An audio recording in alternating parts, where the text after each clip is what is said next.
This program is brought to you by Emory University. Good morning, everybody. Welcome to Friday Morning Fellows Conference.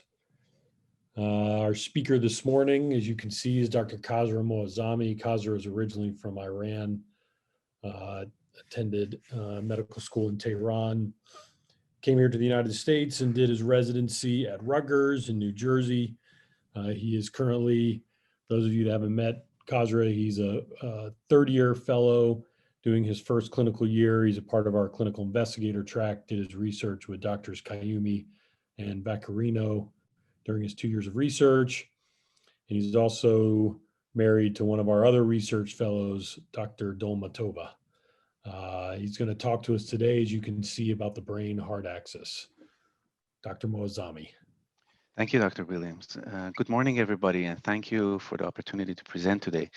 The talk that I'm going to give today is about the crosstalk between the brain and the heart in health and disease, and it's going to be divided into two sections. And the first part is how the heart affects the brain, and in particular, the cognitive function.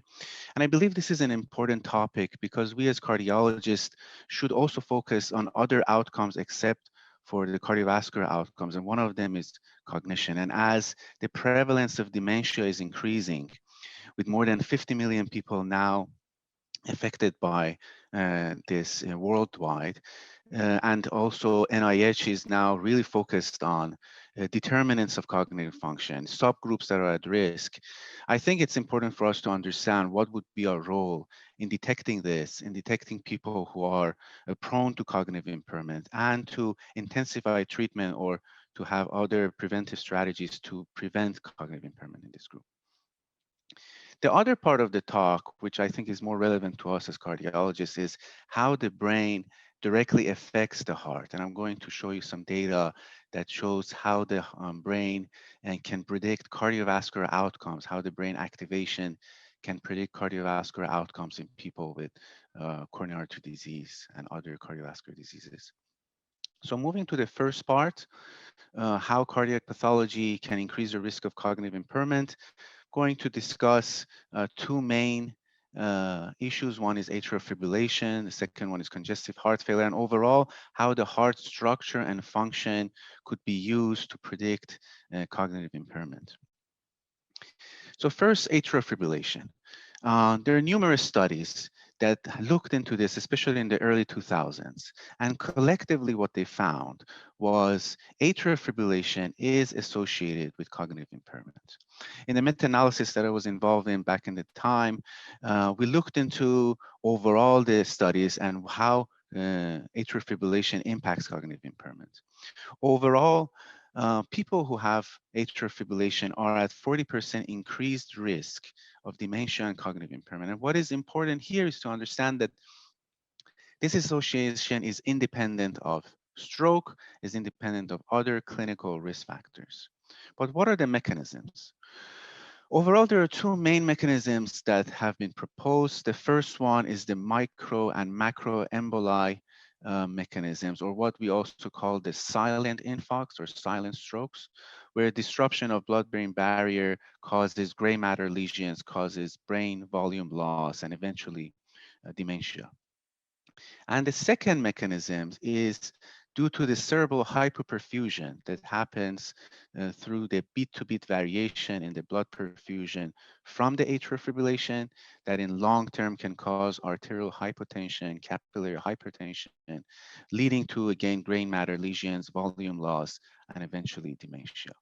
So we were interested in this area, and we did a study that was recently published where we used data from the ARI cohort. In this study, there were almost 2,000 participants that all of them had brain MRI at baseline. And all of these participants were people from the normal population. None of them had cardiovascular disease at baseline. And were followed, and during follow-up, around 130 of them developed atrial fibrillation. So in this study, we had two questions that we wanted to ask. First of all, what are the differences in the brain volumes between those with and without atrial fibrillation? And the other one was to look into the subclinical cerebrovascular disease seen on the brain MRI, including infarcts, including white matter hyperintensities. And is it different? And could it explain the differences in the brain volume between these patients? So as you can see in this figure, overall brain volumes are smaller in those with atrial fibrillation compared to the general population. And in particular, what we found was the area of the Alzheimer's disease signature, which is a sum of areas of the hippocampus, parts of the amygdala, parts of frontal lobes, posterior lobes that are highly affected in dementia. This area was the most prominent area that was affected by atrial fibrillation. And this was even after we adjusted for intracranial volume, demographics, cardiovascular risk factors. In the second part of our investigation, we looked into markers of subclinical cerebrovascular disease and how those are different between those with and without atrial fibrillation. And as you can see here, really we did not see any significant difference between people with and without AFib with respect to any of these subclinical cardiovascular disease markers. We did not see differences in microhemorrhages, either lobar or subcortical. We did not see any differences in infarcts, in white matter hyperintensity volumes. So really, it shows that most likely the first mechanisms, which involves microemboli coming from the heart due to atrial fibrillation, may not really explain why these patients are having more cognitive impairment and dementia. And newer studies also support our findings. For example, in a similar study that was done a few years back, where they also looked into the brain volumes around 500 people with and without AFib, what they found was that people who have permanent AFib, they have smaller brain volumes compared to those with paroxysmal or those without atrial fibrillation. And in more novel, in a more newer study that was done by a European study where they looked to the total cerebral blood flow of people with and without AFib, once again, they found that people with persistent AFib had this least total cerebral blood flow compared to those with paroxysmal, compared to those without AFib. And I think this is important for us as cardiologists because when we think about managing people with atrial fibrillation, rate control versus rhythm control, we do not account for the cognitive consequences of our management. And this data does suggest that rhythm control may be center forward if we want to prevent cognitive impairment in this group. However, there is not yet a clinical trial that has come out that's showing that keeping people in the sinus rhythm does in fact prevent. But this is one of the hot topics right now going on in atrial fibrillation area. The second part is congestive heart failure and how that affects cognitive impairment. There have been numerous studies that have shown this association, that those with heart failure have around 25 to 70% prevalence of cognitive impairment and dementia. And also, more importantly, people who have congestive heart failure, they're at a higher risk of progression of cognitive impairment compared to those who do not have congestive heart failure. But what are the mechanisms? And also, what about those who do not have clinical heart failure? Can we understand if this is a continuum in the cardiac structure and function and how that affects cognition or not? So we did this study a couple of years back. This time we looked into the MESA cohort, where we had almost 5,000 participants. Again, these are a group that do not have any cardiovascular disease at baseline, including any clinical heart failure. All of these 5,000 patients underwent cardiac MRIs as part of their workup. And then they were followed up for 12 years, after which around 130 of them were diagnosed with incident dementia. So the purpose of our study was to look into the indices of cardiac MRI and how they predict future dementia.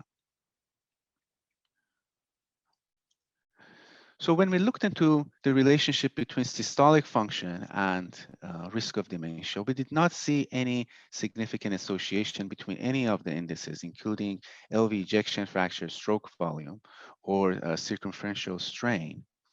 Also, when we looked into the diastolic function, once again, we did not see any significant, meaningful differences between those who developed later on dementia versus those who did not. But when we looked into the structural indices of the heart, we did see a significant association with the LV mass index, and more prominently with the LV mass to volume ratio and risk of future dementia. For example, every standard deviation increased in the LV mass to volume ratio increase your risk of dementia by more than twofolds. And importantly, these differences remain significant even after we control for demographics and, more importantly, blood pressure, history of hypertension, and other clinical risk factors, which does suggest that during the lifespan of individuals, the effects that different risk factors, including blood pressure, may have on the heart remodeling, even though later on you will be able to control these risk factors, but the effect that it has on the LV remodeling can by itself and can independently affect your cognitive performance over time, even after you control for all those risk factors later on. We also did a similar study with actually with one of my friends from med school that was recently came out. This time we looked into the cardiac biomarkers and we used the MESA cohort once again. Again, just to emphasize, these are people who do not have clinical heart failure. These are from the normal population. And the way to design the study was that we looked into the proBNP levels at MESA-1, which was during the years of 2000 and 2002. And then we also looked at the repeat BNP measurements that were measured 2 to 3 years afterwards. And then these patients were also followed up until 2017. And after this time, there were around more than 200 people who had incident dementia. So we wanted to answer two questions in this study. Number one, does baseline BNP predict risk of dementia? And number two, what about changes in BNP over time? Is that a prognostic factor to predict dementia over time? So to answer the first question, the answer was yes. BNP, baseline BNP, predicted dementia over time. And as a matter of fact, every standard deviation increase in BNP increased the risk of dementia by more than 60% over the 12-year period. But was more, I would say, significant in our findings was actually the change in BNP and how that related to risk of dementia. As you can see here, for every increase in BNP levels over time, we had more than twice the risk of dementia, which these associations were maintained after adjusting for all our clinical factors. And as you can see here, when we divided patients into those who had more than 25% increase in their BNP levels versus those who did not have that much increase, clearly people who had an increase in their BNP had an increased cumulative incidence rate of dementia over time. So now moving away from the association between the heart and the brain, we now am going to talk about how the brain directly affects cardiac function, cardiac mortality, cardiac events. Most of the work in this area has been focused on stroke. And there has been just a recent review that came back a couple of months back in JACC that shows how post-stroke you have this like stroke heart syndrome and you have this post-stroke cardiovascular complications. So after a stroke, we have troponin elevations, could be ischemic, non-ischemic. We have acute coronary syndromes that are increased.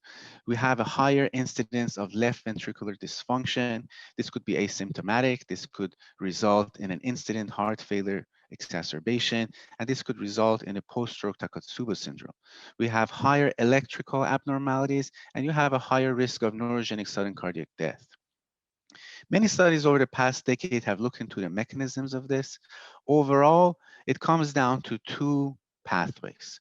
Number one is autonomic dysregulation, where post-stroke, you have an increase in your sympathetic activation, leading to a higher release of systemic catecholamines, including epinephrine, norepinephrine, which could directly cause a myocardial injury.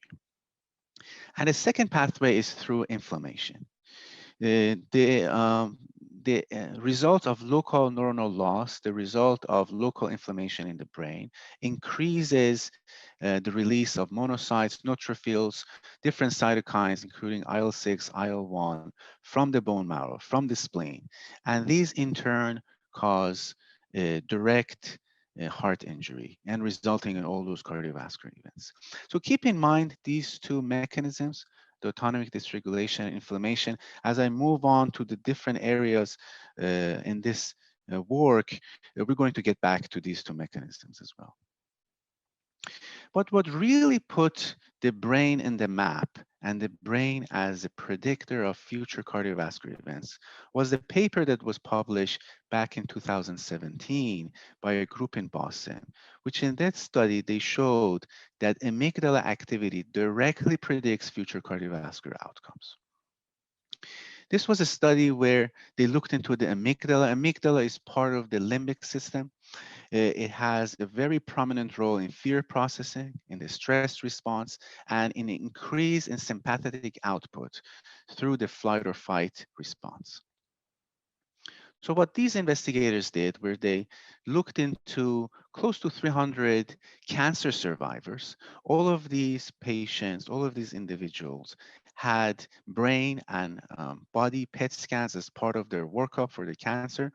And they were followed up for 5 years afterwards. And they were looking into the relationship between amygdala activity at baseline and how that translates to major adverse cardiovascular events over time. Their main finding of their study is this picture. So what they saw was that when they divided people into those with high versus low amygdala activity, they saw that in those with high amygdala activity did worse. And in fact, they did worse 4 times more. Patients with a higher brain activity in this area were 4 times more at risk of cardiovascular outcomes than those with a lower amygdala activity. They also looked into the mechanisms, and what they found was that activation of the sympathetic nervous system in people with a higher amygdala activity causes arterial inflammation, leading to cardiovascular events. And also brain activation in this area increases the release of progenitor cells from the bone marrow, as well as the pro-inflammatory cytokines, monocytes, all leading to an increase in arterial inflammation, leading into higher death and other cardiovascular events. So when I joined back in 2018, we were in a position to do a similar study, but maybe with a few advantages to this study. First of all, compared to the Boston study, which was a retrospective study, we had a prospective analysis where we were following patients prospectively over time. And the population of us were a homogeneous group of coronary artery disease people who had documented MI, documented positive stress test or positive cath, compared to a heterogeneous population of cancer survivors that were followed up. In the Boston study, they were looking into brain activation at baseline. In our study, we had the ability to look into the changes in brain activation during acute mental stress. In their study, they only were able to look into inflammatory markers at baseline. In our study, we looked into changes in inflammatory markers with mental stress. And finally, they did not have any direct analysis of autonomic pathways, while we had data from heart rate variability and how that could relate to cardiovascular events over time. So we used data from our mental stress and PET imaging protocol, where we had 148 patients with stable coronary artery disease, all of which underwent brain PET scans during control and mental stress protocols. Our mental stress protocols were twofold. They were either public speaking mental stress challenges or arrhythmic mental stress challenges. Each patient had blood samples taken before mental stress and also 90 minutes after, which then were investigated for IL-6 levels as the inflammatory response. Every patient was hooked up to a Holter monitor, then the EKG tracings were used to derive heart rate variability as an index, as a surrogate of autonomic function. We were focused on the area of the brain called the Rostromedial prefrontal cortex. This is an area that is in the frontal lobe. It's highly developed in the humans. And it was interesting for us to look because it's an area that controls autonomic regulation. Its activation is clearly related to inflammation. And also it's one of the higher brain areas controlling amygdala activity. And in fact, when we looked into the relationship between brain activation in this area and amygdala activation, as you can see here, there's a clear relationship between these two. Higher amygdala activity was clearly related to a higher brain activity in the rmPFC region. But the main finding of our study is this figure. When we divided people into those with high versus low brain activity, and then we followed these folks for over 3 years, what we saw was patients with high brain activity did worse. As a matter of fact, patients with high brain activity had more than 3 times higher risk of developing major adverse cardiovascular events compared to those who had low brain activity. And this was after adjusting for all baseline demographics, cardiovascular risk factors. The association remains significant, strongly significant. The next step was to understand what are the mechanisms of this association. One pathway we looked was inflammation, and in particular, we looked into the IL-6 response to mental stress. So as you can see here at baseline, we did not see any difference between the two groups in their IL-6 levels. However, after mental stress, those with a higher brain activity had higher IL-6 levels compared to those with a low brain activity. And this relationship was continuous. As you can see here, changes in IL-6 with mental stress was directly associated with a higher brain activity in the rmPFC region, and this was after adjusting for all our clinical factors. The second mechanisms that we were looking at was autonomic dysregulation, and in particular, high frequency heart rate variability, and how is that explaining this association. So once again, at baseline, we did not see any difference between low versus high brain activity. But during mental stress, as you can see here, those with a higher brain activity had lower heart rate variability, which indicates a higher sympathetic output, a lower parasympathetic output, and indicating a more autonomic dysregulation. Once again, this relationship was linear, almost linear, and a a lower heart rate variability during mental stress, meaning a higher sympathetic output, a more autonomic dysregulation was directly related to a higher brain activation. And this again was significant even in our adjusted models. So then we did a mediation analysis to understand what percentage of inflammation, what percentage of autonomic dysregulation is able to explain the relationship between brain activity and future cardiovascular events. Our mediation analysis showed that around 14% of the relationship is through the inflammation pathway, and around 30% of the relationship between higher brain activity and worse cardiovascular outcomes is through autonomic dysregulation. So one question that came up here when we submitted the paper, one of the reviewers brought up a very valid point, and that was that how come one-time measurement of brain activation, autonomic regulation, inflammatory response to mental stress can translate into outcomes, let's say like plaque rupture 3 years down the road? And that was a challenging question for us to answer because we did everything in one time period. We did not follow these patients. We did not repeat the mental stress and the brain responses and the inflammatory responses to really prove that this relationship is continuous over time. So it was a challenging question to answer. However, the way we resolved this was we measured IL-6 levels during follow-up on these patients. We measured it at baseline, we measured it at 1 year after that, we measured it at 2 years after that.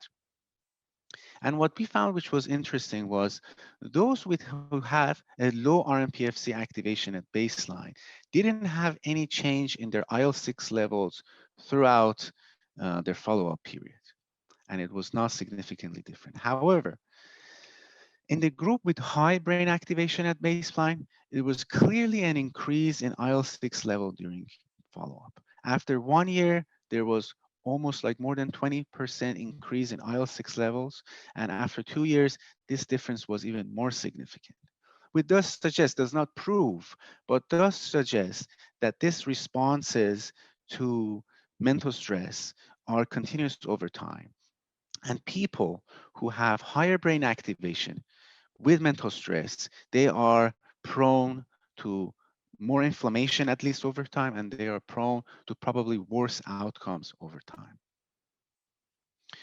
Our working model was suggested that psychological stress increases brain activation, and then through two mechanisms, one, increase in the inflammatory pathway, and the second one through a vagal withdrawal and a reduction in heart rate variability, translates into worse cardiovascular outcomes over time. These two mechanisms accounted for almost 50% of this association, and there are other mechanisms that at this point are unknown, and how the brain could affect outcomes is not clear. So the last part of my talk is about how the brain is responsible for chest pain in patients with, in particular, coronary artery disease. And I think this is an important area because especially when we know someone has ischemic events, coronary artery disease, established coronary artery disease, whenever we talk about chest pain, the main mechanism that comes to our mind is ischemia, is angina, is ischemic. But I'm going to show you some data that actually shows that probably ischemia cannot explain, I don't want to say all of it major, but at least a large proportion of chest pain in patients with coronary artery disease is not because of ischemia. As a personal experience, I remember when I had my clinic in the VA the first year, almost every week we had patients that were dealing with constant chest pain. And these patients had established coronary artery disease, had multiple revascularization events, were on 3 or 4 anti-anginal medication, and they're just having chest pain, daily chest pains that would not go away. You would not see this amount of issues, this amount of chest pain when I moved into my Grady clinic, where you would see a different population, maybe patients with less PTSD, maybe patients with less psychological distresses compared to the veterans. And of course, this is just a personal finding, but it is supported by different data, different studies also. In fact, a study that was done by one of our fellows, Salim, a few years back, also showed this. And they looked into patients with angina and how that relates to the PHQ score, which is a measure of depression. And what they found was that those who had a higher severity of angina had higher depression scores. And interestingly, when they looked into the correlates and the factors that are correlated to angina through a relative importance analysis, what they found was that PHQ score or the depression score accounted for almost 2/3 of angina severity in patients with established coronary artery disease. And interestingly, Gensini score, which is a measure of the severity of coronary artery disease, only accounted for 17%. This is not the only study that is showing that psychological stresses have a major impact in chest pain. There are different groups who have also supported these findings. But what we were interested in was to look into the brain responses to stress and how that relates to cognition. This was a study, first of its kind, where it looked into an area of the inferior frontal lobe. and how that is activated in patients with chest pain who have coronary artery disease. This is an area that is well known to be activated with different chronic pain syndromes, such as fibromyalgia. So we wanted to see that how do people with coronary artery disease who have or don't have chest pain react in this brain area. The main finding of our study is this figure. When we divided patients into those with daily or weekly angina versus those with monthly angina versus those with no angina, what we saw was that those with daily or weekly angina had the highest inferior frontal lobe activation. This was followed by those with monthly angina, and those with no angina had the lowest brain activation in this area. While this was an interesting novel association, it did not really prove that if brain is responsible for this increased chest pain. Is it that patients who have more chest pain also have more brain activation? Is it that brain activation, higher brain activation causing chest pain? So in order to answer that question, we looked into changes in angina over time. We brought back around 114 of this group back after 2 years, and once again measured their angina over time and looked into how this has changed over time. Overall, 62 patients didn't have any change in their angina. Either didn't have angina before and now don't have it either, or whatever their level was didn't change. 22 people had a decrease in their angina frequency, and 28 people had an increase in their angina over 2 years. So the finding, which I think was even more significant, was that how brain activation was able to predict angina over time. When we looked into patients who had an increase in angina over time, we found out that those who had an increase in angina levels had higher brain activation 2 years before. And also this was more increased than those who did not have any change. And also patients who had an improvement in their angina over time. They were the group that at baseline 2 years ago, they had the lowest activation of the brain in the inferior frontal lobe, which shows that brain activation could predict angina over time. And when we compared it, for example, to the severity of coronary artery disease at baseline through the Gensini score and how that predicts changes in angina, we did not see such a change. And this was not very surprising for us because we know from other studies, this is just a proof of concept that the severity of coronary artery disease does not predict how your angina would be over time. This data suggests that at least portion, what portion, I cannot really give a percentage, but at least a portion of the chest pain that we see in patients with coronary artery disease is not related to ischemia. So we should not think about ischemia. We should not think about treating it through revascularization or other strategies to improve ischemia. So I think then last question is that, so what? So we're talking about different brain areas. We're talking about how they relate to activation of the brain, how they relate to future cardiovascular events, chest pain. But what can we do about it? What can be done when we find out a patient has high brain activation and therefore has an increased risk of cardiovascular events? One of the ways to answer this question is through neuromodulation. This machine here is a novel machine causing non-invasive vagal nerve stimulation. This is FDA approved right now for cluster headache. Have not been approved for any other group, but is now available. And my mentor, Dr. Bremner from the neurology team, from the radiology team, have been doing a clinical trial with the results just published a few weeks back, actually, where they looked into patients with PTSD and they looked into an active arm, which they were giving higher frequency of vagal nerve stimulation, and they looked into a sham group, which they were just giving very low voltages of nerve stimulation, and wanted to see how vagal nerve stimulation changes your response to mental stress, changes your cardiovascular response to mental stress. So what they found which is very interesting, is that the sham group, after mental stress, they had lower heart rate variability, which indicates a higher sympathetic output.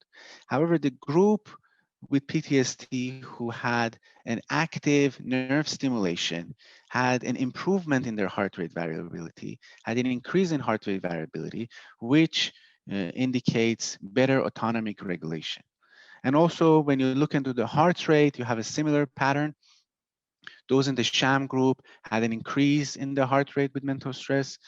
Those in the active PTSD group had a decrease in their heart rate from mental stress. So it really shows that neuromodulation could be suggested as one way to tackle this question.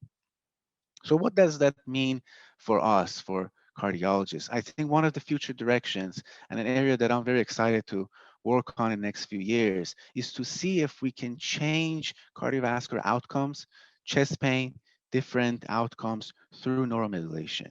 Could we be able to change the brain activation patterns in the rostromedial prefrontal cortex or the inferior frontal cortex through, let's say, vagal nerve stimulation, or maybe more directed nerve modulation, and through that improve cardiovascular outcomes and improve chest pain? So in conclusion, first, we know that about the cardiac structure and function affects cognition in both health and disease. And also brain activation patterns can be used as predictors of cardiovascular health and can be potential targets for therapeutic interventions. I wanted to thank all of my mentors, all of our collaborators, and of course our funding. And thank you very much for listening. I'll be happy to answer any questions. Thank you, Kasra. Very interesting, provocative talk. So I guess you would not at this point recommend frontal lobe ectomy for resistant angina at this point. Not yet. You haven't gotten to that point in your research yet, I assume. Of course not. I think yes. I think what is one thing that is different between neuromodulation and, for example, medication is that you can change the brain patterns of activation with just a few sessions of neuromodulation. The difference with medication is that when you change the circuits of the brain and how they're connected with each other, even with a short term, the effects are usually long lasting. So there are more non-invasive ways to tackle this. And it could be that this could be one of the ways that we can tackle patients with cardiovascular disease. My real question is, when this relationship between frontal lobe activation and angina, when I hear about that, we in the echo lab, obviously we see the maybe I was going to see what your opinion is, whether this is at all related to the Takotsubo phenomenon, Takotsubo cardiomyopathy, whether that is maybe an extreme version of this, with significant brain trauma and the effects on the heart. Do you think that's an unrelated No, that's a great question. I didn't go through the studies of stroke, but actually that is true. One of the areas that have been directly affected, directly showing a relationship between stroke and Takotsubo is the frontal lobe, and in particular is the inferior frontal lobe. Patients who have generally frontal lobe infarcts, they have seen that they are more prone to Takotsubo effect. And the reason is that the frontal lobe, and in particular the inferior frontal lobe, is one of the highest order levels of autonomic regulation and sympathetic outflow. So when it's disturbed, you would have a higher sympathetic output, higher epinephrine, norepinephrine, and through that, you are more prone to the effects of stress cardiomyopathy, including Takotsubo. But yes, thank you for that question. Robbie, can you hear me? Go ahead. It's Stan. Do we have any information that our beta blockade that we're giving anginal patients affect this inferior frontal lobe activation, or any of the other drugs that we, that we typically give for angina affect the frontal lobe activation? And if not, is there any data that anti-anxiety drugs or any of the psychotropic drugs that we have these days affect that inferior activation. I've noticed that sometimes patients' blood pressure, for instance, respond better to anti-anxiety therapy than it does to our anti-hypertensive therapy. Oh, thank you very much for that question. It's a very similar question. When we, in our cohort at least, when we looked into the different groups and when we adjusted for different factors, beta blockers were not different between those with high versus low brain activation. One thing that was different though was actually the frequency of hypertension. Those with higher brain activation, both in the inferior frontal lobe and both in the Rostromedial prefrontal lobe from the prior study, had higher incidence of hypertension, which this goes back to the idea that we have this term called hyper-responsers versus non-hyper-responsers. Hyper-responsers are those that in response to stress, they have a more exaggerated cardiovascular response, which translates in long term into hypertension. That has been a study that a group in, for example, UPenn are extremely interested in, and they have shown many studies how brain activation can affect your hypertension over time. But the use of medications, including beta blockers, for example, has not shown that it actually changes how the brain reacts. One thing that we don't know actually why, and it's not related completely to this, but in people with mental stress ischemia, which is a similar, we think similar pathophysiology to this, there is a role for ACE inhibitor. For some reason, people who are on ACE inhibitor, they have a less frequency of mental stress ischemia. So that could be something. That could be something that could be related to brain activations, but not beta blockers. Kasra, there's a question from Dr. Mehta. Yes. Yes, depression is associated with poor cardiovascular disease outcomes. Do we know whether people with depression have high MPFC or inferior frontal lobe cortex activity at baseline? Yes. Thank you, Dr. Mehta, for that question. They do in fact. So one of the main correlates of brain activation in this area, which was significantly, it was independent, was the psychological scores. We looked into two psychological scores. One was the depression score through the BDI score. The other one was PTSD score. Both of them were clearly related to brain activation. It was interesting when we used our, let's say, regression models. When we adjusted, so there was an association between those psychological factors and future outcomes. But when we put brain into it, the brain activity trumped the effect of psychological stressors. So psychological stresses were not anymore independently related to outcomes. However, the brain activity was still related to cardiovascular outcomes, which makes sense because it probably shows that it is the stress comes from the brain, and it's the brain that is the primary driver of your response to stress, your psychological well-being. So it would make sense that the primary target should be probably the brain. But thanks for that question.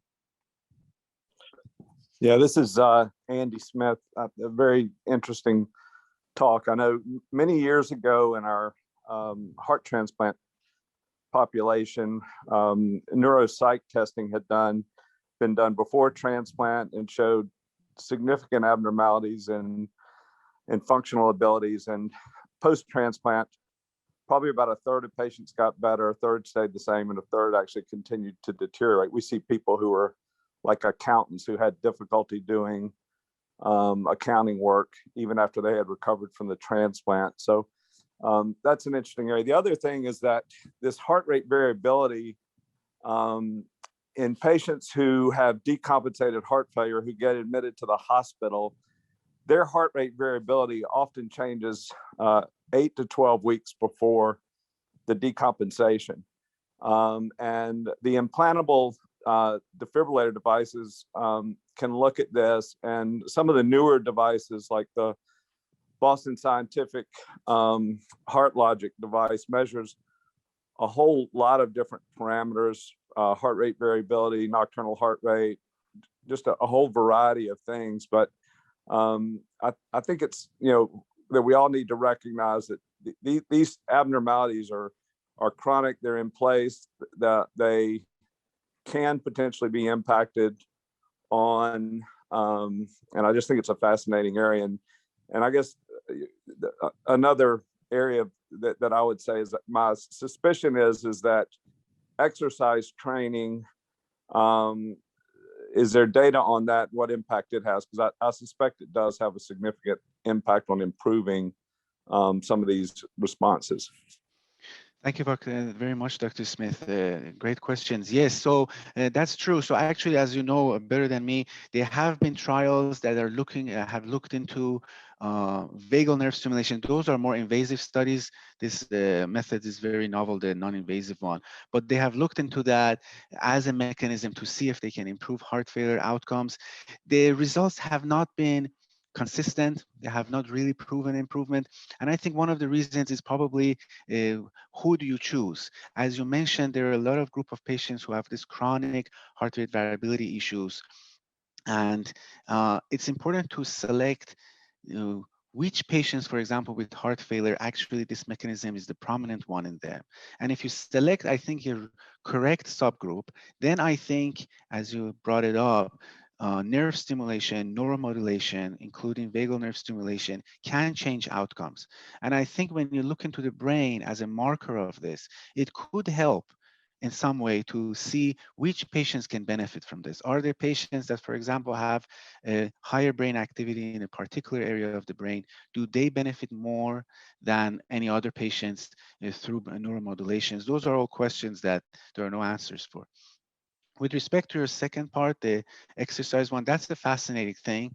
There is no actually data. The short answer is no data that shows that for example, cardiac rehab exercises change brain modulation and through that impacts, but that's a very plausible mechanism. And I think if we more and more understand the areas of the brain through network analysis, through different areas that how the brain affects the heart, we can potentially look into that as a marker of improvement with different interventions, either more targeted intervention like nerve stimulation, or maybe a more holistic intervention like meditation, like exercise, like cardiac rehab, and how they impact the brain. And would that be the mechanisms of them impacting events, cardiovascular events? Thank you very much for bringing that up. The preceding program is copyrighted by Emory University.